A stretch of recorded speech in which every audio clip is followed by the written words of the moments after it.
साष्टांग दंडवत प्रणाम करते हुए इनके हेतु की कृपा की प्रार्थना करता हूँ। हे गुरुदेव करुणा करो दया करो।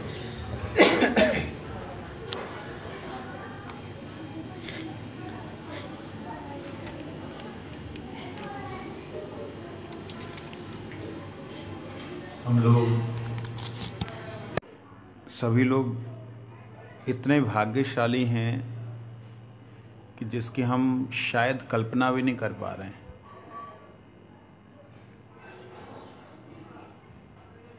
कैसे भाग्यशाली हैं इसको अगर विचार करके देखेंगे ना तो सचमुच में आपको लगेगा कि आप खरबों नहीं अनंत आत्माओं के बीच में से एक ऐसी आत्मा हैं जिनको भगवान ने अपने घर का रास्ता खोल दिया है।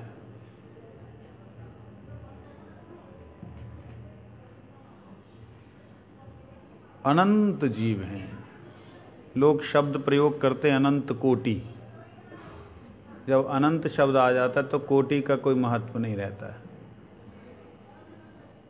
लेकिन फिर भी कोटि शब्द इसलिए प्रयोग किया जा सकता है, अनंत प्रकार के। कोटि का एक अर्थ होता है प्रकार। अनंत प्रकार के जीवों में से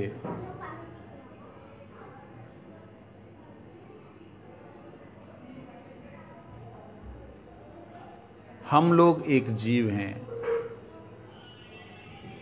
और उनमें से कितने भाग्यशाली हम हैं कि हमको देवी देवताओं की उपासनाओं से मुक्त कर दिया, रास्ता दिखला दिया कि ये सब देवी देवता तो नौकर चाकर हैं, जिस परम सत्ता के वो भगवान विष्णु हैं। और विष्णु भी जिनके अंश हैं वो भगवान कारणोदशाई हैं, वो भी जिनके अंश हैं वो श्री कृष्ण हैं। कितने भाग्यशाली हैं कि उन परम पुरुष पुरुषोत्तम अखिल ब्रह्मांड नायक परात्पर परब्रह्म श्री कृष्ण के बारे में हमें कुछ मालूम पड़ा। अनुभव नहीं हुआ, किसी को हुआ, लेकिन मालूम तो पड़ा। कुछ लोग 9 खंड 9 ब्रह्मांड इतने पिंडे पुंडे में पड़े रहते हैं। यहां अनंत ब्रह्मांडों की बात हो रही है, अनंत विष्णुओं की बात हो रही है। चलो बाद में आइयो, प्रसाद के टाइम चलो उठो, भगलो यहाँ पे, अब टहल लो, अन्य निकाल ले।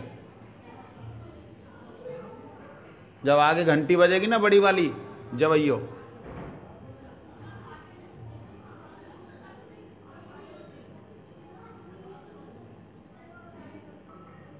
अनंत विष्णु हैं, अनंत शिव हैं, अनंत ब्रह्मा हैं।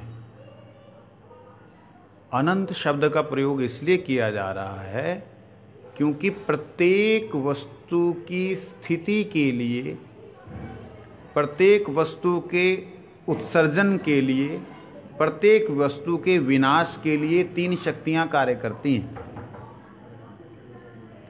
जो उत्सर्जन के लिए कार्य करती है उसे कहते हैं ब्रह्मा, जो उसको संरक्षण के लिए कार्य करती है उसे कहते हैं विष्णु, जो नाश का कार्य करती है उसे कहते हैं शिव। तो जितने आप आकाश में तारे देख रहे हैं उन सब की सृजनता कभी ना कभी हुई, तो सृजन करने वाला ब्रह्मा। हमारे शास्त्र का बड़ा ही विशेष महत्व है। पता नहीं क्यों मैं विज्ञान में क्यों चला जाता हूँ। मैं साधारण कथा करते करते आज उद्देश्य ठाकुर जी के प्रकट उत्सव का है, लेकिन पता नहीं इधर क्यों घुस गया, अभ्यास गंदा हो गया। और जो अब तक वो संरक्षित है वो किनके कारण से हैं? वो है व्यापक, जो व्याप्त हैं विष्णु के कारण से। और जिनका नाश होता है, कई बार आप देखते हैं तारे टूट करके गिर गए, विलीन हो गए, वो हैं शिव स्वरूप। ठीक। तो जितने ब्रह्मांड उतने ब्रह्मा, जितने ब्रह्मांड उतने विष्णु, जितने ब्रह्मांड उतने ही शिव। ये सारे के सारे जिस परब्रह्म से प्रकट हो रहे हैं, उस परब्रह्म का नाम है गर्भोदिशाई अथवा कारणोदिशाई महाविष्णु। क्या नाम उनका? अब ये 9 ब्रह्मांड और पिंड वाले ना सब गायब हो गए। कई संप्रदाय ऐसी विचारों को कुछ पता ही नहीं है, इंडे पिंडे ब्रह्मांडे बस इसी में पड़े हुए हैं। ये बात मैं नहीं कह रहा हूं, वेद कहते हैं, ब्रह्म संहिता कहती है। मेरे कहने से अथवा किसी के गुरु के बनाने से कोई भगवान नहीं बनता है। शास्त्र जिन्हें शाश्वत नित्य तत्व कहते हैं वही भगवान है। कल्पना कीजिए, वह कारणोदिशाई विष्णु भी जिनसे प्रकट हुए हैं उनको कहते हैं सर्वाकर्षक, जो सबको आकर्षण करें, सर्वानंददायक, जो सबको आनंद प्रदान करे। तो कृष्ण शब्द का अर्थ होता है कृष्ण, आकर्षक, आनंददायक। मतलब उस परम सत्ता का नाम अगर कोई है तो नाम है कृष्ण। उस अनामी पुरुष का अगर कोई नाम है तो है वो कृष्ण, क्योंकि अनामी जब हम कह देते हैं तो नाम उसमें भी है। आ लगा दिया तुमने, तुम्हारी समझ में नहीं आया। गुण तो है ना उनका। क्या गुण है? आकर्षण करके आनंद देते हैं। उन श्री कृष्ण के बारे में मालूम तो पड़ा। इससे सौभाग्यशाली और कौन सा जीव होगा? आप अपने ही शरीर में करोड़ों खरबों जीवों के साथ जुड़े हुए एक छोटे से जीव बैठे हैं। मैं कई बार आजकल इसकी चर्चा ज़्यादा करनी शुरू कर दी है मैंने। कुछ ऐसा ही जीवन में घटना घटी जिसके कारण ये बार बार मेरे जीवन में आ रहा है। अनुभव हुआ जब कि शरीर के अंदर खरबों आत्माएं हैं अपने अपने शरीर के साथ। एक खून की बूंद में कितने जीव हैं?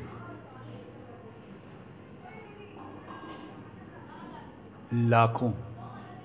एक खून की बूंद में, एक पानी की बूंद में कितने कण हैं जल के? ऑक्सीजन के और हाइड्रोजन के कितने कण हैं? हम गिन नहीं सकते, है ना? ऐसे ही हमारे इसी शरीर में हम लोग जो इतने सालों से सुनते आ रहे थे कि 2 आत्माएं, एक परमात्मा एक आत्मा, शरीर रूपी वृक्ष के ऊपर बैठे हुए एक आत्मा एक परमात्मा, सुनते आ रहे थे। लेकिन जब मालूम पड़ा तो हैरान रह गया। खरबों आत्माएं हैं और उनका भगवान ने जिम्मेदारी ठेकेदार हमें बना दिया। अगर चाहें तो उनको लेके साथ में जा सकते हैं, अगर चाहें तो उनके अनुसार चल के नरक में जा सकते हैं। देखिए हमारा कितना सौभाग्य कि हमें कुछ मालूम पड़ा कि हम इसके भीतर, इस शरीर के भीतर एक अति सूक्ष्म, अति सूक्ष्म, इस बाल के अगले हिस्से के 10,000 हिस्से कर दिए जाएं, उतना सूक्ष्म स्वरूप इस आत्मा का हृदय में विराजमान है, जो मैं हूं, जिसे मैं कहता हूं। ये मालूम पड़ा, अनुभव नहीं हुआ एक अलग बात है, मालूम पड़ा। आप कल्पना कीजिए इतने जीवों में से किसी और को मालूम पड़ा? बाहर तो छोड़ ही दीजिए। साइंस आज का विज्ञान भी हमारे भारतीय विज्ञान को, सनातन विज्ञान को मानने लगा है। वैज्ञानिकों ने ये सिद्ध कर दिया, जो हमारा विज्ञान कहता था उसे सिद्ध किया। हमारा विज्ञान कहता था कि 72,000 तरह की नाड़ियां हैं इस शरीर में। कितनी जी? 72,000। कल्पना करके देखिए, माथा घूम जाएगा, चक्कर खा के गिर जाएंगे। और फिर शास्त्र ये कहते थे कि मनुष्य की रक्त की नलिका पृथ्वी को 2 बार आवृत कर सकती है। शास्त्र कहते थे, अब वैज्ञानिकों ने जब इसे कहा कि 1,00,000 किलोमीटर है ये खून की रक्तनालिका, तब हमने माना, अरे भैया विदेशियों की जूठी खाते रहोगे, ऋषियों को बात को नहीं मानोगे? जब तक वो स्टंप ना लगा दे तब तक ना मानोगे। ऋषिगण इस बात को बोल रहे हैं कि इस शरीर में हमारा अस्तित्व इतना शुद्र है कि कोई भी दूरदर्शी यंत्र से आप इसे देख नहीं सकते, इसका अनुभव कर सकते हैं। कैसे कर सकते हैं? इस कार्तिक के महीने में हमने इसका अनुभव किया। बहुत लोगों ने किया होगा। इस कार्तिक के महीने में बतलाया गया कि अपने चित्त रूपी दर्पण को मार्जन कर लो तो तुम्हें अनुभव हो जाएगा कि तुम कैसे हो और भगवान का नाम कैसा है। मेरे को थोड़ी सी तकलीफ है, ज़्यादा मैं बोल नहीं सकूंगा, लेकिन फिर भी आज थोड़ा सा इस विषय को स्पर्श करके, भगवान की कृपा हम पे पूरी हो चुकी है, उधर से कोई भी कमी नहीं है। अब बात को याद रखना, गांठ बांध लीजिए।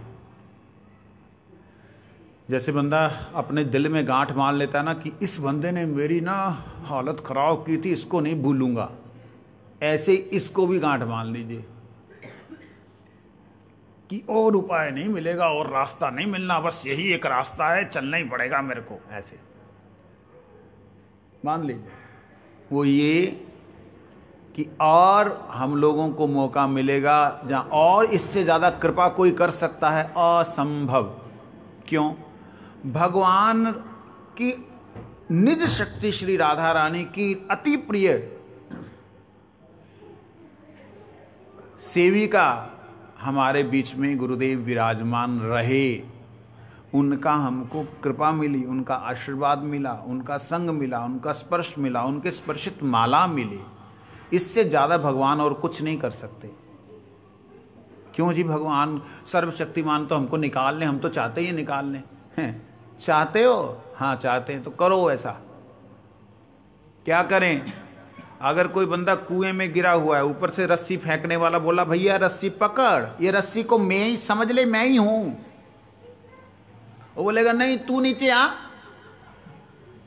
भैया मैं आ करके ही तो दे रहा हूं तुझे, ये रस्सी को पकड़ ले। उसने पकड़ लिया, अब जब खींचने लगा उसके हाथ पे जोर पड़ा, छोड़ दिया। नहीं नहीं नहीं, अरे हाथ छोड़ क्यों रहा है, पकड़ के रख। अरे इतना जोर, मेरा हाथ छिल जाएगा। अच्छा एक काम कर, तू कमर में बांध ले और फिर इसको पकड़ ले। मैं कमर में बांधूंगा तो मुक्त कैसे होऊंगा? अरे भैया भगवान और गुरुदेव के द्वारा दिए गए नियम जो हैं वो रस्सी की तरह हैं, पकड़ लो। पकड़ने का समर्थ नहीं है तो जीवन में बांध लो। पकड़ने का मतलब है जैसा वो चले वैसा चल पड़ो। अगर तुम्हारे अंदर वैसा चलने का समर्थ नहीं है तो कम से कम अभ्यास ऐसा कर लो, अभ्यास को फेंटा मार लो, बांध लो कि वो अभ्यास ही तुम्हें वहां तक ले जाए।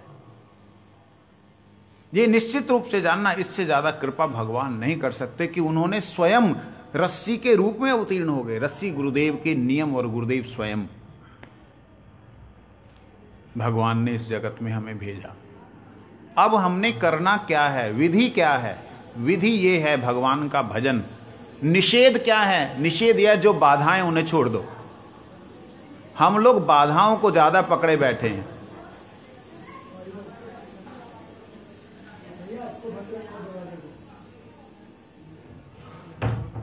हम लोग बाधाओं को ज्यादा पकड़ के रखे हैं। बाधाओं का मतलब जो जो रुकावटें आती ना उन्हें ज्यादा याद रखते हैं, और जो सहूलतें भगवान की तरफ से मिलती उन्हें तुरंत भूल जाते हैं। इतनी मालाएं मिली वो तो याद नहीं रही, एक गाली मिली तो वो याद रह गई। ऐसा नहीं, गालियों को भूलना है, ठाकुर के प्रेम को याद करना। ये पॉजिटिव वे है चलने का तरीका। नहीं तो कभी नहीं निकल सकते। निकलने का एकमात्र मार्ग भगवान की कृपा मुझ पे निरंतर हो रही है, इसका हमेशा अनुभव करना। कैसे अनुभव करना? तत्ते अनुकंपाम सुसमीक्षमाणो गुंजान आत्म कृतम विपाकम हृदबाग बपू भी विदधन नमस्ते स जीवित य स मुक्ति पदेदाय भाग। कहते जो भगवान की कृपा को देखते हैं,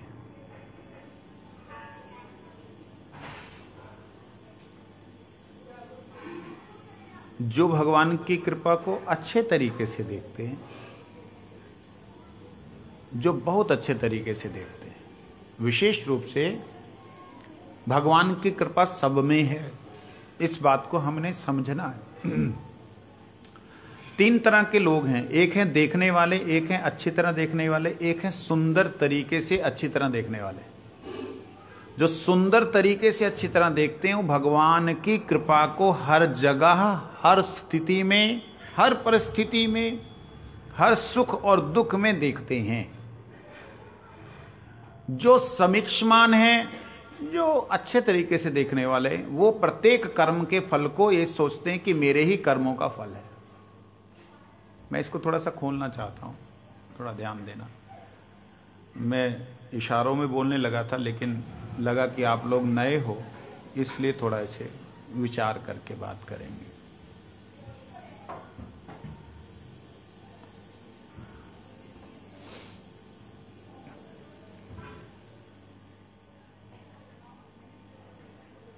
जो लोग अपने ऊपर हुए किसी भी अत्याचार को या किसी भी अनहोनी को या किसी भी ऐसी क्रिया को देखता है कि ये फलाने के कारण हुआ, वो है देखने वाला। जिसको जो दिखाई दे रहा है वो देख रहा है। विचार थोड़ा ध्यान से सुनिएगा, बड़ी गंभीरता का है। जो व्यक्ति अपने ऊपर हुए किसी भी अत्याचार को, किसी भी दुराचार को, किसी भी तरह की निंदा अवहेलना को इस प्रकार से देखता कि फलाने के कारण मेरा ये नुकसान हुआ है, वो है देखने वाला। उसको कहते ईक्षमान। क्या कहते हैं? और एक होता है समीक्षमान, जो समीक्षा करता है। एक है ईक्षमान, एक है समीक्षमान। समीक्षमान होता है जो सम्यक रूप से देख पाता है, मतलब उसकी गहराई में जा सकता है। उदाहरण के लिए, एक ने देखा सिर में दर्द है, डिस्प्रिन खा ले, छुट्टी है ना, पानी में घोली, खा, ठीक हो गया। तो हम लोग वो वाले लोग हैं, हम इक्षमान है, देखा खा लिया। जो समीक्षमान है, थोड़ा सा अच्छा डॉक्टर होगा, वो बोलेगा भैया तूने ठीक ठाक तो खाना पीना ठीक है? हाँ ठीक है। तेरा पेट साफ हुआ था? हाँ हुआ था। तो कोई और प्रॉब्लम? कहते नहीं और तो नहीं। तो ये तेरे को ऐसे यहाँ जलन होती? हाँ जी जो होती है। तो वह समीक्षमान को जो रूट को देख पाए, वो क्या देखता है? कारण क्या है? कारण है इसके कर्म। कौन से कर्म? जो पहले इसने खाया था 20 दिन पहले, वो अंदर जाके उसने एक जख्म बना दिया था और वह जख्म अब ताजा हो गया है। उसमें जो चीज पड़ती है वो क्या बोलते हैं उसको, पित्ते की थैली, गॉल ब्लैडर के अंदर जाकर के वो पचता नहीं है, गैस बन जाती है और सिर पे चढ़ जाती है, उससे दर्द होता है। डिस्प्रिन खा करके अपना लीवर और डैमेज करता जा रहा है, सेंसेशन पावर और खराब करता जा रहा है, दिमाग इसका जो सुन्न होता जा रहा है। उसने कारण को समझा, वो है समीक्षमान। क्या समझा उसने? कारण को, वो है समीक्षमान। ये होते हैं डॉक्टर। और संसार में सुसमीक्षमान व्यक्ति नहीं मिल सकता। सुसमीक्षमान तो केवल भगवान के भक्त ही हो सकते हैं। संसार में ईक्षमान है जहां समीक्षमान है, सुसमीक्षमान नहीं। ईक्षमान समीक्षमान के ऊपर, सुसमीक्षमान जो है वो ये देखता है कि आहा, गोविंद ने मेरे जाने का रास्ता तैयार कर दिया, ये बीमारी मेरे को लेके जाएगी मेरे गोविंद से मिलाने के लिए। सोच सकते हैं हम लोग ऐसा? कोई जाने के लिए उतावला होगा यहां से?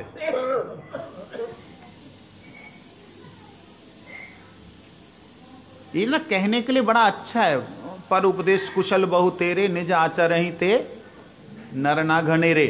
दूसरे को सुनाने के लिए तो बढ़िया बढ़िया उपदेश दे सकते हैं, आचरण में आए ऐसा मिलना मुश्किल है। जिसने अपमान किया उसका सम्मान कर देना बाहर से तो कोई कोई कर सकता है, भीतर से करना ये सोच करके गुरुदेव ने कृपा की, इसके द्वारा मेरी परीक्षा ली। ये भाव बहुत कम लोगों में आता है, हर किसी में नहीं आता है, समझे नहीं। तो सुसमीक्षमान का अर्थ वहां करते हैं तत्ते अनुकंपाम, ध्यान देना, उनकी अनुकंपा जो समझता है वह सुसमीक्षमानो, वो है सुसमीक्षमान जो उनकी कृपा समझता है कि मेरे पे कृपा की भगवान ने।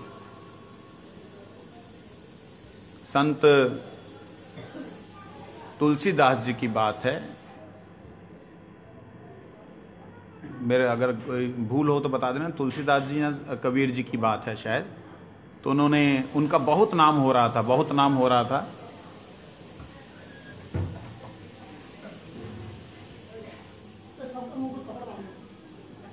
कपड़ा नहीं, दरवाजा बंद कर देना बस बार बार।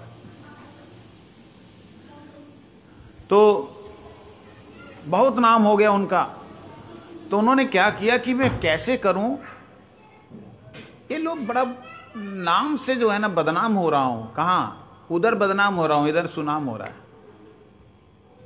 क्योंकि जिसका नाम करना उसका नाम दुनिया छोड़ करके मेरा नाम करने लग गई है। इसलिए उन्होंने क्या किया, भरे बाजार में, काशी की बात है शायद, वैश्या को रिक्शा के ऊपर बिठाया, वो पहले पैदल चलने वाली रिक्शा होती थी, बैठा करके उसके गले में हाथ डाल कर चल रहे हैं। सब कह रहे हैं अरे ये देख क्या हुआ है बाबा का, माथा खराब हो गया। कौन थे, कबीर जी या तुलसी जी? कबीर जी थे। चल रहे चल, वो दुनिया निंदा करने लगी, थू थू करने लग गई। अब इसे कौन समझेगा? अच्छा, ये तो महापुरुष हुए।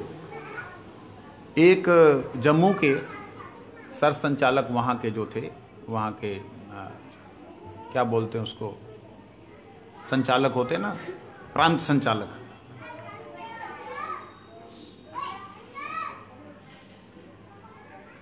खड़ो रहे बाहर, इन्हें सबन ने पल्ली तरफ भगा दे,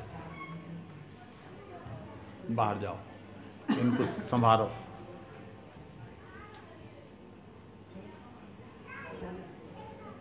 तो उनका भी बहुत प्रसिद्धि हो गई, बहुत। हैरानगी की बात ये थी कि एक दिन उन्होंने चलती हुई, बहुत शालीन व्यक्ति, चलती हुई किसी स्त्री को हाथ मार दिया। जान ना अनजान, अनजान कोई हाथ मारा और जबरदस्त तरीके से मारा। उसने तो ले जूता उतारा, मारना शुरू किया। दो चार लोगों ने कहा कि इसने मेरे को हाथ मारा, ये किया। तो वो नीचे गिरे हुए हैं, लोग उनको मार रहे हैं। वो कह रहे मार साले नो मार, वो खुद बोल रहे मार मार इसको, मार मैं को, मार मैं को मार। सब मार रहे हैं। हमारे मदन लाल गुप्ता जी थे ना, वो उधर से जा रहे थे, कहते अरे वो खुद आरएसएस के हैं। वो हटाया उनको, उनकी रो भी ऐसा था, ओए हट जाओ, रुक जाओ। तो उनको निकाला वहां से। कहते क्या हुआ? तो उसने बताया इसने मेरे को ऐसे ऐसे छेड़ा। उनको पूछा तो आपने ये क्या किया? कहते यार मैं बहुत बद गई थी। ये मेरी मैं बहुत ज्यादा उठ गई थी, इसको आज मैं पीट रहा था। कहते कल्पना नहीं कर सकते कि भगवान की कृपा को कैसे हम समझें। हम पे इतनी हुई है कि हम समझ नहीं पा रहे हैं, और जिनके ऊपर हुई है वो हर जगह पे उनकी कृपा का अनुभव कर पा रहे हैं। आप कुछ समझ पा रही हैं? अच्छा ठीक है। आप लोग कल को कोई गाली देगा तो देखिए, ये चीजें हमारे बीच में बैठे हुए कुछ लोग हैं, मैं जानता हूं, नाम नहीं बोलूंगा कि उनको दुख होगा। उनके साथ कुछ भी व्यवहार हुआ है ना, उन्होंने चल छड़ यार, अपनी बीवी को बोलते हैं घर वाले, छोड़ दे तू, रहने दे छड़ जा, होया रहने दे। ऐसे हैं। ये जो स्वभाव है ना, ये एक अत्यंत कृपा है भगवान की, समझ लेना इस बात। अभिमान नहीं करना इसका। समझ लेना कि उनकी कृपा है तभी तुम्हें अपनी गोद में रखा हुआ है, कि तुम्हें किसी की परवाह ही नहीं हो रही। मार दिया तो भी गुरु जी की गोद में, प्यार दिया तो भी गुरु जी की गोद में। ये जो भाव हृदय में आ रहा है, अवश्य उनकी जो पार्टनर हैं वो लोग बोलते हैं, मेरे को फोन आते हैं, महाराज जी समझाओ इन्होंने, हाँ इन्हें सब कुछ गंवाता है उनको क्या बोलूं, इन्होंने जो प्राप्त कर लिया किसी ने नहीं किया। तो अभिमान ना हो इस बात का, लेकिन याद रहे तत्ते अनुकंपाम सुसमीक्ष मानो, वह ही देख सकता है उनकी अनुकंपा, उनकी कृपा सर्वत्र सब जगह पर, जो सुसमीक्षमान है। जो सु मतलब सुंदर, समीक्ष मतलब समीक्षा करने वाला, सुंदर समीक्षा। सुंदर कौन है इस जगत में? सुंदर क्या है? आप दो नाम बोल रहे हैं। हाँ देखो, जग में सुंदर हैं दो नाम, यही सुना है ना, लेकिन श्याम सुंदर से सुंदर और कौन हो सकता है? तो जो श्याम सुंदर से जोड़ करके समीक्षमान बना, श्याम सुंदर से जुड़ा हुआ समीक्षमान जो है, वह व्यक्ति देखता है क्या है? ये तो भगवान की कृपा है। जो भगवान की कृपा देख लेता है वो ये नहीं देखता कि मेरे कर्मों का फल है। दूसरा अर्थ, पंडितों के बीच में कई बार ऐसी लीला चलती है, चर्चा होती है। दूसरा अर्थ ये, वो तो कृपा देख रहा है, वो कर्म फल नहीं देख रहा है, मेरे कर्मों का फल है ये भगवान की कृपा ना। कर्मों का फल देखता है समीक्षमान और कृपा देखता है भक्त।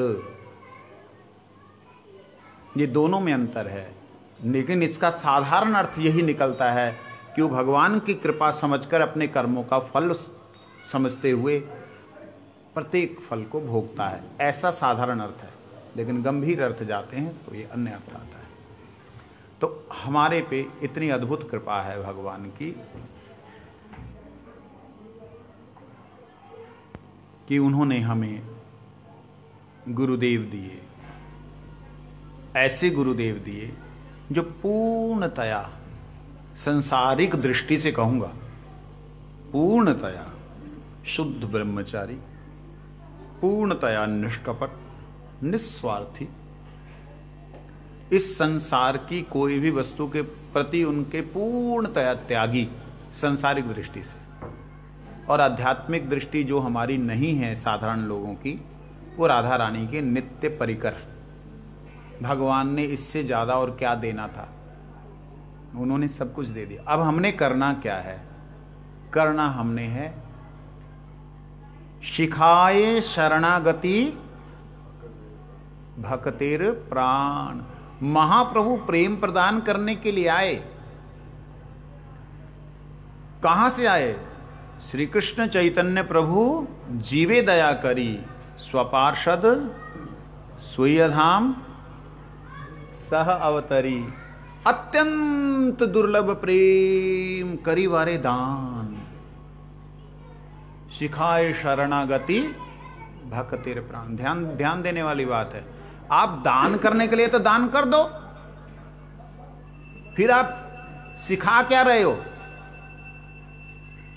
अत्यंत दुर्लभ प्रेम, भगवान का जो अत्यंत दुर्लभ प्रेम है उसको दान करने के लिए चैतन्य महाप्रभु आए, तो दान करके चले जाओ। कहते नहीं, शिखाए शरणागति भक्तिर प्राण।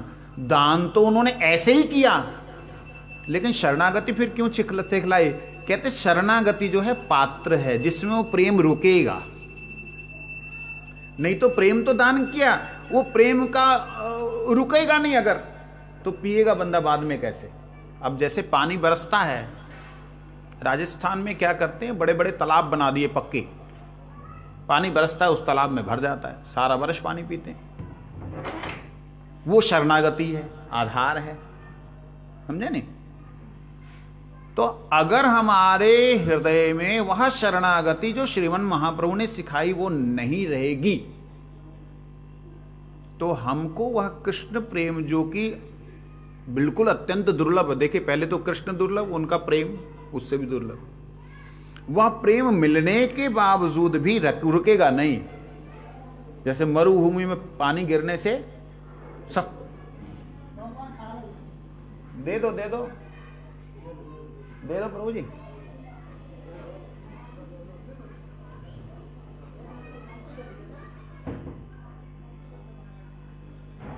तो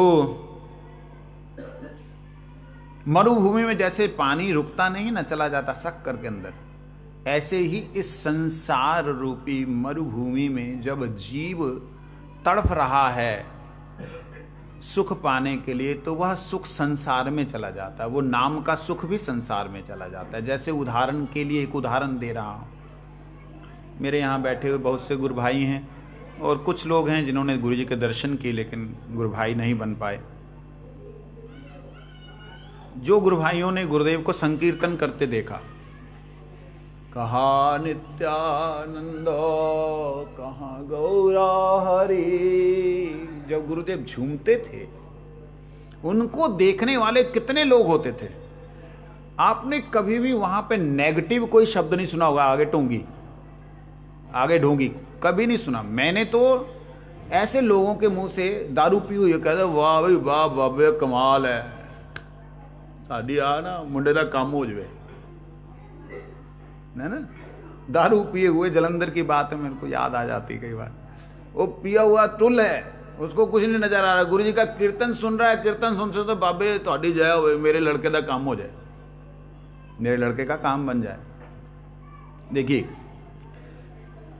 वो मरुभूमि है, प्रेम तो बरस रहा था, उसको नजर आ रहा था, उस नशे में भी वहां उस नशे को समझ पा रहा था। नया भोग कुछ था, सेकंड भोग में देखोगे नया भोग है, तो वो समझ पा रहा था। नशे में भी उसको अनुभव हो रहा था कि कुछ ही अलग है? उसको ये अनुभव हो रहा था कि ये बाबे कुछ और ही हैं।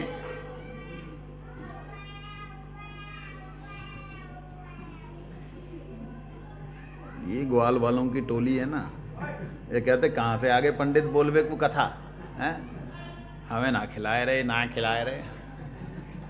कन्हैया के ग्वाल वाले ऐसे हैं। और जब पंडित आते थे ना, वेद ध्वनि करते थे, ओम स्वस्ति ना गोविंद स्वस्ति ना अच्युतानंद। कृष्ण जाके कहते है का कर रहे हो तू, हिला देता उनको, मैया की गोद से कूद कूद के उठता, ये ई का कर रहे न, कछु चाहिए, रोए क्यों रहे ये, क्योंकि कन्हैया भी आए रहता है ना, ये क्यों रोए रहे, अम्मा दे दे कछु इनको। ऐसे ये बच्चे लोग हैं, और विशेष करके ब्रज के बाल को तो क्या बोले। हाँ तो कहाँ थे? हाँ देखिए वो दारूबाज बिल्कुल टुल्लू, उसको समझ में आ रहा है कि कुछ तो अलग है। ये क्यों आ रहा था? क्योंकि गुरुदेव भावावेश में हैं। एक है गुरुदेव हमसे वार्तालाप करते हैं, उस वक्त गुरुदेव हमारे से वार्तालाप कर रहे हैं, ये हमारा सौभाग्य है। लेकिन ये एक अवस्था होती है जब भावावेश में होते हैं। जब वो भावावेश में होते हैं ना, उस वक्त तो हर जीव उनका वह आनंद प्राप्त करता है। मतलब समझो कि एक तो बादल है और वो बादल चल रहा है, उसकी छाया जहां जहां पड़ेगी वहीं वहीं लोग समझ पाएंगे। और एक है बादल बरस रहा है, जो बादल बरसता है तो वो पूरे के पूरे एरिया को डुबो दे देता है। तो गुरुदेव के संसर्ग में संपर्क में आए हुए जितने लोग हैं उन तक ही कुछ गुरु जी की कृपा महसूस होती होगी, होती थी। कई मूढ़ लोगों को तो गुरु जी के पास रह करके भी गुरुदेव की कृपा तो छोड़ो, गुरु जी का ही नहीं अनुभव हुआ। वो खटमल की तरह गुरु जी का साथ में रहते हुए गुरु जी का कोई जो वास्तविकता में संग नहीं ले सकते। और कई लोग दूर रहते हुए भी गुरुदेव की कृपा का अनुभव कर सकते हैं। तो विषय पर वापस आता हूं। तो क्या होता था, प्रेम बरस रहा था, प्रेम को उसने कहां लगाया? मेरे लड़के का काम बन जाए। कहां चला गया? मरुभूमि में, रेगिस्तान में। इस संसार की जितनी इच्छाएं वासनाएं हैं वो सारी की सारी मरुभूमि की तरह हैं। भगवान के नाम का प्रेम भी इसी जो भी हम लेते हैं वो संसार की इच्छाएं और उन आशाओं के भीतर चला जाता है। इसलिए गुरुदेव शुद्ध मिलने के बाद, भगवान के परिकर और पार्षद मिलने के बाद भी, हरि नाम शुद्ध मिलने के बाद भी हमारे अंदर वो प्रेम की लता अभी अंकुरित नहीं होती। कारण ये कि हमारी आशाएं अभिलाषाएं हजारों हैं, वो नहीं खत्म होती। और जब तक वो खत्म नहीं होंगी तब तक इधर का जो है अंकुर ही नहीं होगा बीज। अब बात आती कि वो खत्म कैसे हो। कहते दो तरीके हैं, जहां तो आशाओं के पीछे लगो कि ये नहीं करनी, ये नहीं करनी, ये नहीं करनी, ये नहीं करनी, जहां फिर इन आशाओं को छोड़ करके जो भी है तो रहे। अकाम सर्व काम हुआ मोक्ष काम उदाहर दी तीव्रेण भक्ति योगी न जजेत पुरुष परम। भगवान की तरफ बढ़ना शुरू कर दो, तीव्र गति से कहा है यहाँ पे। धीरे धीरे चलोगे तो आशाएं पकड़ती रहेंगी, तीव्र गति से चलना शुरू कर दो। तीव्र गति से चलने का मतलब होता है संध्या वंदन, जो भी हम लोग नियम दिए हैं गुरुदेव ने, संध्या वंदन इत्यादि करते हुए हरि नाम का ऐसा संबंध स्थापित करो। खाते पीते उठते सोते जागते बैठते कोशिश ये करो कि नाम मुख से निकले, मुख से। और जो कहते हैं ना मेरा 24 घंटे भगवान का ही स्मरण रहता है जी, वो अपने आप को भी धोखा दे रहे हैं।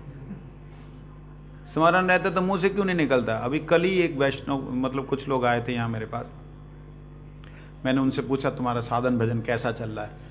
तो 2-3 ने हरिनाम दीक्षा कहीं से नहीं ली, तो मैंने उनसे बोला क्यों, कैसा चल रहा है। हमारे अपना तो भगवान ही है बस, और क्या, उनकी कृपा से सब काम हो रहा है। मैं कहा उनकी कृपा से सब काम हो रहा, आप उनका क्या काम कर रहे हो। कहते हमने क्या करना जी, सब तो उन्होंने करना है। ठीक, लेकिन आप क्या स्मरण करते हो। कहते 24 घंटे उनके स्मरण है जी। मैं हैरान हुआ, मैं क्या मुख से नाम कैसे करते हो, कितना करते हो बताओ आप। मैं सीधा पॉइंट पे आया, मैं क्या उनका ना। कहते ऐसा तो जब दिल आता है जब कर लेते हैं। मैं क्या इसका मतलब आपका 24 घंटे हरिनाम नहीं ना, 24 घंटे ही भगवान का उसमें ही है जी। अपना तो जब मन में आता है तब बोल लेते हैं, मतलब इसका मतलब मन में आपके तो कभी कभी आता है। कहते ऐसा नहीं है, जो सारे काम वही कर रहे हैं, सभी उनकी कृपा से हो रहा है। हम उनके ही दिया खा रहे हैं, उनके ही दिया पहन रहे हैं, उनके दिए सो रहे हैं। वो मैंने इनको बोला, मैं धोखा मत दो। मैं उनकी पत्नी पास में, मैं उन पत्नी से प्रेम करते हो, चुप हो गए। अब तो एकदम प्राइवेट बात तो नहीं करनी चाहिए। मैं क्या करते हो, मैं मन मन में किया करो। मैं उसके लिए तो प्रेम का इजहार करते हो, तूने बहुत बढ़िया बनाया, आज तो मन खुश कर दिया है। उसके लिए प्रेम का इजहार, उसके लिए तुम्हारे पास में शब्द हैं। और जो गोविंद ने तुम्हें एक दिन के अंदर 25,000 सांस दे दिए, उनके लिए तुम्हारे पास जो शब्द ही नहीं निकल रहे। मैं धोखा मत दो, गिनती शुरू करो। उनके कान खड़े हो गए और व्रत करके गए कि स्वामी जी अब अगली बार अगर आऊंगा। मैंने कहा ठीक है, 16 नहीं कर सकते, 8 माला तो शुरू करो। तो इस तरीके से भगवान का नाम अगर हम मुख से लेंगे तो वह काउंट होगा सांस के साथ में। अगर नाम मुख से नहीं लेंगे तो श्वास के साथ उसकी कोई काउंटिंग नहीं है। मन में ले रहे हैं ठीक है, बहुत अच्छी बात, लेकिन मुख से लेना बहुत ज्यादा जरूरी है। कारण भगवान ने हमें सारी कृपा, सारी शक्तियां दी हैं। उन शक्तियों को भगवान की सेवा में लगाना चाहिए। हमको देखने के लिए आंख, सुनने के लिए कान, सूंघने के लिए नाक, टेस्ट लेने के लिए जिह्वा, स्पर्श करने के लिए चमड़ी, ये सब कुछ भगवान ने दिया है।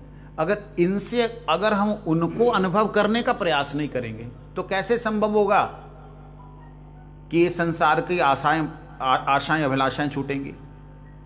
संसार की आशाएं अभिलाषाएं तभी जा सकती हैं, तभी छूट सकती हैं, तभी इच्छाएं खत्म हो सकती हैं यदि इसको कोई अच्छा टेस्ट मिल जाए, बढ़िया टेस्ट मिल जाए। उस शीरे को क्या बोलते हैं, गुड़ का जो शीरा होता है, नहीं चाशनी नहीं रहे, मैल जो निकलती है गुड़ का, जो गुड़ बनाते हैं ना उसके ऊपर झाग आती है, झाग, वो झाग को मैल बोलते हैं। वो मैल को सीरा बोलते हैं। पंजाबी बंदे बैठे पता नहीं, सीरा कहते, सीरा। वो जो सीरा है वो तंबाकू में डाल करके उसको नॉर्मली नशे के लिए लिया जाता। तंबाकू मिक्स करने से वो थोड़ा इकट्ठा हो जाता है। तंबाकू तो बीड़ी बूड़ी बनाने में सुविधा होती है। वृंदावन बिहारी लाल की।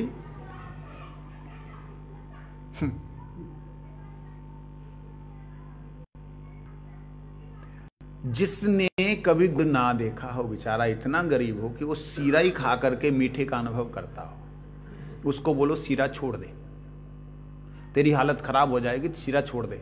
वो छोड़ भी देगा तो चोरी चोरी छुपे खाएगा, है ना। ऐसे हम लोगों की हालत है। 4 नियम पालन करो, 4 नियम पालन करो, चलो प्याज वगैरह छोड़ दिया, नशा छोड़ दिया, लेकिन फिर भी संसार की इच्छाएं तो नहीं जुड़ती। ये जो संसार की इच्छाएं, अभिलाषाएं, आशाएं हैं, इनका जाने का एक ही तरीका है, इसको श्रेष्ठ रस मिले, श्रेष्ठ रस मिले। उसको अगर गुड़ दे दोगे और बोलेगे भैया वो छीरा मत खाओ, वो गुड़ जब खाएगा अरे तो बहुत मीठा है, उससे मीठा है ना, हाँ उससे मीठा है। अगर उसको दे दोगे चीनी तो कहेगा अरे तो वो बहुत ही मीठा है, उसमें तो खारापन था गुड़ में। और उसको दे दोगे मिश्री तो वह गुड़ तो छोड़ो, शीरा तो छोड़ो, वो चीनी भी छोड़ने को तैयार हो जाएगा। होगा कि नहीं? इसी प्रकार से इन आंखों ने अभी तक संसार की चमड़ी के ऊपर वाला रूप देखा है, चमड़ी के अंदर वाला रूप देखा? आपने कभी कोई पैकिंग फाड़ करके देखा? माफ करना, ये शरीर जितने भी आप देख रहे हो बड़े सुंदर सुंदर, इधर से गुल्ला रसगुल्ला बना, इधर से टेप बना, जितने देख रहे हैं ना, ये सारे की सिर्फ 4 mm की एक चमड़ी को उधेड़ करके देख लीजिए, सब में एक जैसा ही है। बाकी सिर्फ पैकिंग तो अंतर है, और पैकिंग को चाटी जा रहे हैं। उसका सिर्फ एक ही उपाय है, उसका एक ही तरीका है कि अगर हम रूप को देखना चाहते हैं तो गोविंद के रूप को देखने का अभ्यास बनाएं। अक्सर हमारे एक महात्मा हैं, क्या नाम, भारती महाराज, अभी जो वर्तमान में हमारे गुरु भाई, वो कहते हैं भगवान के सामने जाते हैं आंखें बंद कर लेते। अच्छी लगी उनकी बात, हालांकि मैं भी आंखें बंद करके दर्शन करता हूं भगवान जी का, लेकिन कहते वहां आंखें बंद कर लेते हैं और जैसे संसार के दरवाजे घूम के आंखें देखने लगते फाड़ फाड़ के। कहते भगवान की दर्शन क्या होंगे, उनका अनुभव क्या होगा? कहते भगवान के रूप का दर्शन करो, भगवान के चरणों में पड़ी हुई तुलसी का दर्शन करो। ये हमारे गुरुदेव कहते थे। कहते क्या था, तदलिंग दर्शनादृशो, हाँ, मुकुंद लिंगालय दर्शनादृशो, आंखों को भगवान के विग्रह दर्शन करने में लगाना चाहिए। कहते भगवान के चरणों में पुष्प है, चंदन लगा हुआ है, उसको देखने का प्रयास करो। आप प्रयास करोगे ना किसी ऑब्जेक्ट को देखने के लिए, तो आपकी इंद्रियां भी जाएंगी, आपकी बुद्धि भी जाएगी। अब 2 चीजें आपकी लगती हैं, उसके बाद में फिर भगवान के चरणों के ऊपर भगवान के जो श्रृंगार है उसका दर्शन करें, फिर उसके अंदर जो जरी लगी है उसको देखें कि अलग तरह की है, ये लगाना है। जैसे आपको मालूम है इस पैकिंग के अंदर गंद ही भरा है, लेकिन फिर भी आपने लगाया मन को, नहीं नहीं अच्छा है लगाया ना, ऐसे लगाना है। तो फिर जिह्वा है, बड़े तरह तरह के स्वाद चाहती है, हैं? अब तो यहाँ इतने बैठे हैं सभी ने प्याज लहसुन छोड़ा हुआ है, नहीं तो प्याज लहसुन का ही नहीं छूटता लोगों का, स्वाद चाहती है। तो इसको ठाकुर जी का प्रसाद दो, भगवान जी को अर्पण करके भगवान जी का जूठन, भगवान जी का, गुरु जी का प्रसाद ही हम प्रसाद पाएं। इस प्रकार से जब हम एक अभ्यास बनाएंगे, सुनने के लिए हरि कथा, बोलने के लिए हरि कीर्तन, सूंघने के लिए भगवान के चरणों में अर्पित, और सुगंध भगवान को ना आप सेंट भी अर्पण कर सकते हैं। आपके शरीर में कई लोगों के बदबू आती है, कोई बात नहीं, भगवान को अर्पण कर दें और उसको प्रयोग करें।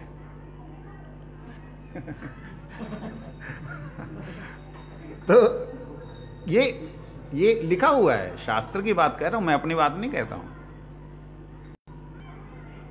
जो है तद अर्पित सरोज सौरभि, भगवान भगवान के चरणों में अर्पित तुलसी सौरभ सौरभ,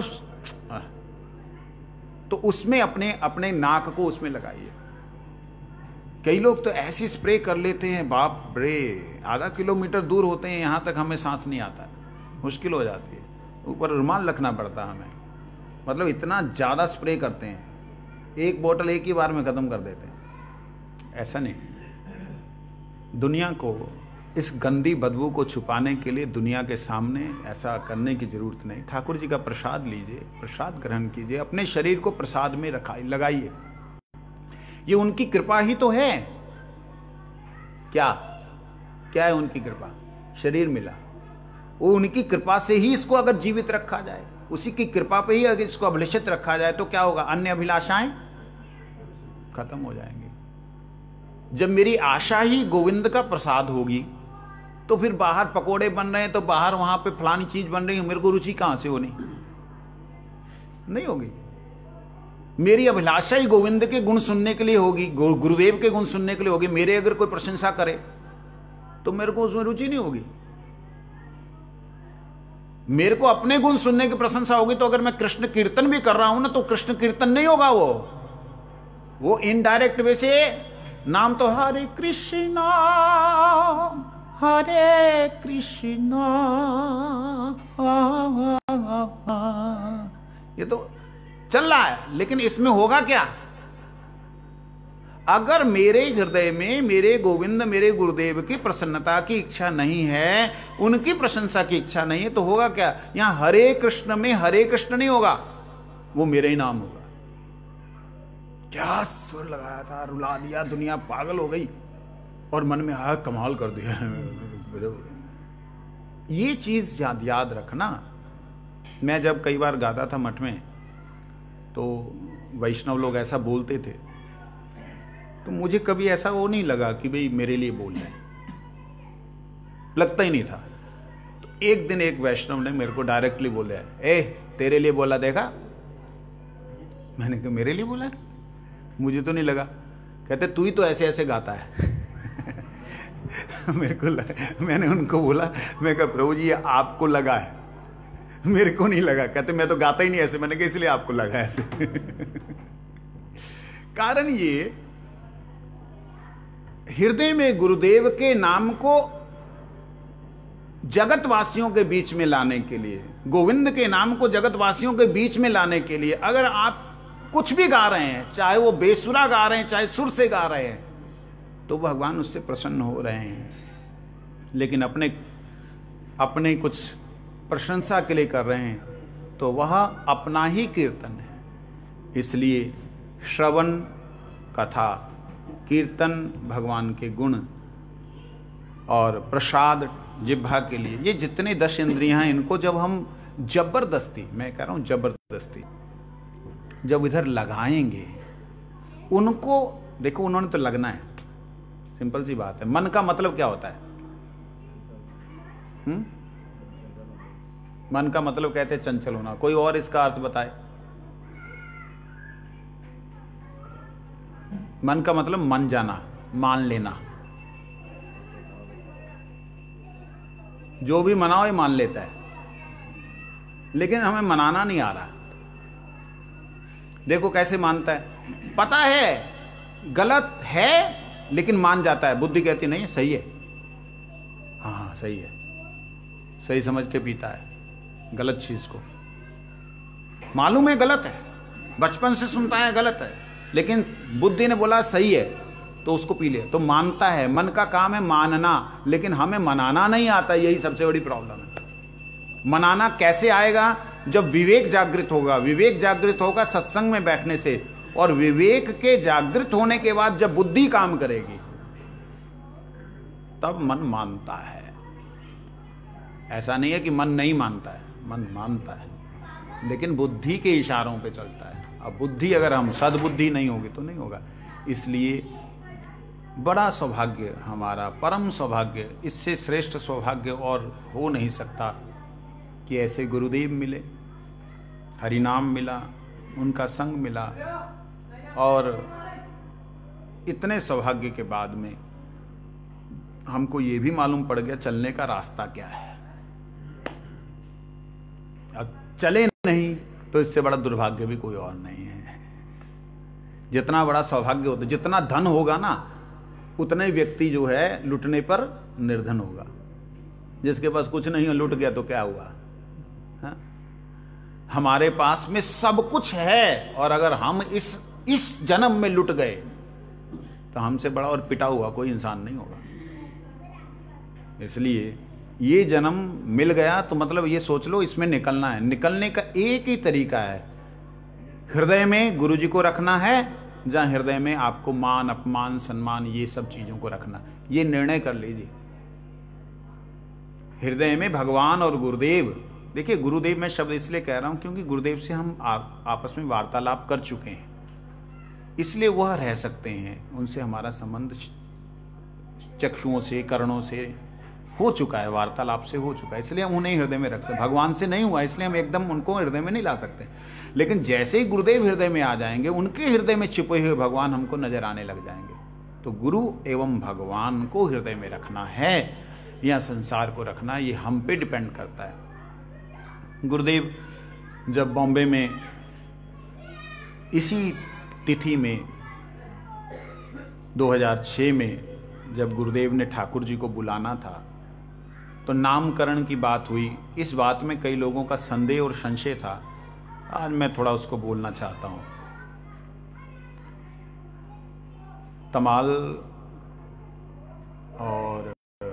तमाल प्रभु और कौन थे, प्रसाद जी नहीं थे, तत्पर महाराज, तमाल प्रभु तत्पर महाराज, उनके सामने गुरुजी ने बुलाया। मैं गया और जाकर के बोले क्या बोलता है। मैंने कहा महाराज जी वो आचार्य महाराज जी पूछ रहे हैं भगवान ठाकुर जी का नाम। कहते क्या नाम होगा। मैंने हाथ जोड़ दिया, मैंने कहा आप जो आप मेरे हृदय में था कि गुरुजी नाम शायद कुछ ऐसा राधा बल्लभ अपने से जुड़ता हुआ कुछ दे दे। जो आप तुम क्या बोलता है। मैं कहा महाराज मैं क्या बोलूँगा, तुम तो गोकुल में था। मैं क्या तो खुश हो गया, गोकुलानंद। मैं क्या आपकी इच्छा, बोल के मैं बाहर आया। मैंने महाराज जी से बोला महाराज जी गुरुजी ने नाम गोकुलानंद दिया, ऐसा कैसे दे सकते हैं। गुरु जी के गुरु भाई हैं तो नेचुरली, जैसे मैं कई बार कोई चीज़ बोलूं तो हमारे दामोदर महाराज जहाँ पुजारी जी जहाँ आप जो हैं बोल सकते, महाराज ऐसा कैसे बोल सकते, आप लोग का अधिकार है, बच्चों को नहीं मालूम तो मेरे पास आकर के बोल ले। जैसे गुरु जी के पास गए, कहते महाराज एक विग्रह का नाम, हमारे जितने मठ हैं सब में अलग अलग नाम से भगवान जी के स्वरूप हैं, तो ऑलरेडी एक तो गोकुल में है, फिर आवर यहां पे ये क्यों। गुरु कहते नहीं राधा गोकुलानंद होगा। अब ये चीज उस समय किसी की समझ में आई नहीं, लेकिन 1 वर्ष के अंदर ही गुरुदेव की ऐसी लीला हुई कि गोकुलानंद जी हमको कान पकड़ करके पंजाब ले आए, फिर बाजू पकड़ करके अपने धाम में ले आए। बोलो राधा गोकुलानंद भगवान की। ये बाद में समझ आया, 1 साल भी नहीं हुआ था हमारे, कितने दिन हुए थे हमको वहां। 6 नवंबर 2006 की जय।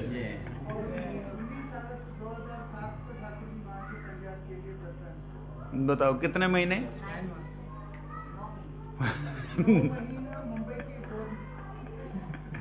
9 महीना भगवान जो है मुंबई में रहे। 9 महीने के बाद फिर चले गए संकर्षण रूप से। हाँ, और संकर्षण में कहाँ कितने दिन रहे पंजाब।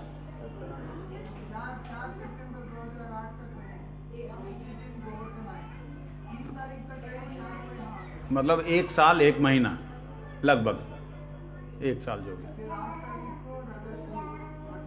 हाँ, राधा अष्टमी में यहाँ पे ठाकुर जी यहाँ पे हम लोगों को यूँ कहूँगा बाजू पकड़ के ले आए, क्योंकि मैंने एक थोड़ी सी मूर्खता कर दी थी। जब चक्कला में सभी वैष्णव लोग गुरुजन लोग आए, गुरुदेव का स्वास्थ्य ठीक नहीं था, गुरुजी नहीं आ पाए, बाकी सब लोग आए, तो मैंने वहाँ पे बोला मेरे को बोलने के लिए दिया माइक, तो मैंने बोला देखिए गुरुदेव की कृपा से हम लोग यहाँ पर जो आए हैं तो हम मठ से कुछ भी नहीं लेके आए। मैंने ऐसे शब्द प्रयोग किए जो कि भारती महाराज ने तुरंत टोका मुझे। हम सिर्फ 15,000 रुपये और ठाकुर जी को लेके आए। जैसे मैंने बोला कि मैंने मतलब 15,000 रुपये और ठाकुर जी को लेके आए, भारती महाराज तुम उनको लाया जाओ, तुमको लेके आया। मैंने कहा हमारी गलती हो गई। देखिए उन लोगों का दर्शन कैसा है। राधा मदन मोहन, राधा गोविंद, राधा गोपीनाथ जी यहां से जयपुर में गए, यहां मुसलमानों ने उनको भगाया, क्या बोलेंगे? वहां के भक्तों की या वहां के राजा की भावनाओं से भावित होकर के नव वृंदावन का निर्माण करने के लिए, लोग उन्हें गुप्त वृंदावन कहते हैं, मैं तो कहूं नव वृंदावन का निर्माण करने के लिए राजस्थान में गए। क्योंकि राजस्थान के अंदर से कितने ही ऐसे दिव्य भक्त आए हैं जिनकी गाथाएं हम गाते गाते गाते गाते सारे ग्रंथ भर गए हैं। तो इसलिए जो भी है ठाकुर जी की जैसी लीला, तो आज के दिन ठाकुर जी प्रकट हुए और 6/6/96 में आए थे ये ना, 6/11/96, हाँ 2006 में 6 नवंबर को आए थे ये। उस समय भी यही तिथि थी, पूर्णिमा ही थी। तो आज सौभाग्य है कि हम सब लोग एकत्रित हैं, लेकिन परम सौभाग्य ये है कि हम सब परम सौभाग्यशाली कि गुरुदेव ने हमें स्वीकार कर लिया है। अब सिर्फ इतना ही है कि हम गुरुदेव की उस कृपा को अंतःकरण में हमेशा स्मरण करते हुए अपने जीवन को चला सकें। ये हमारा प्रयास एकदम वो होना चाहिए कि जिसकी कोई सीमा ना हो। बस यही एक मेरी प्रार्थना है। सभी गुरु भाइयों को साष्टांग प्रणाम करते हुए आज के दिन आप सबसे प्रार्थना करता हूँ, गुरुदेव से प्रार्थना करें कि मेरे हृदय में जो शरणागति के लक्षण हैं वो प्रकाशित हो सकें, जिससे कि मैं गुरुदेव के श्री चरणों को पूर्ण रूप से प्राप्त कर सकूं। वंशा कल्प कृपा संपतिता नाम पावन वैष्णव नमः।